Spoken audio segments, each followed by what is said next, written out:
कल्याणपूर येथील प्रभाग क्रमांक 95 नेहरू नगर येथील आमचे रहिवासी परशुराम कदम यांचं निधन झालं। त्यांचा अंत्यसंस्कार आज विठ्ठलवाडी स्मशानामध्ये करण्यात आला। तिथे आम्ही गेलो त्यावेळेला लाईट नव्हती। आम्हाला मोबाईल आणि स्कूटरच्या लाईटवरती त्यांचा अंत्यसंस्कार करावा लागला। मी KDMCला विनंती करतो की याच्या अगोदरही अनेक वेळेला ज्या वेळेला आम्ही तिथे जातो त्या वेळेला तिथे लाईट नसते।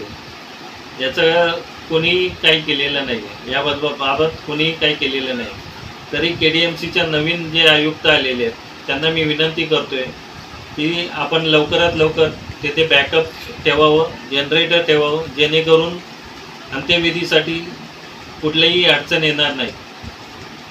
नाहीतर शिवसेना स्टाईलने आम्हाला आंदोलन करावं लागेल। तरी आपणास विनंती आहे, KDMCच्या अधिकारी आयुक्त यांना विनंती आहे की आपण लवकरात लवकर तिथे बॅकअप ठेवावं, जनरेटरची व्यवस्था करावी, जेणेकरून अंत्यसंस्कार व्यवस्थित करता येतील।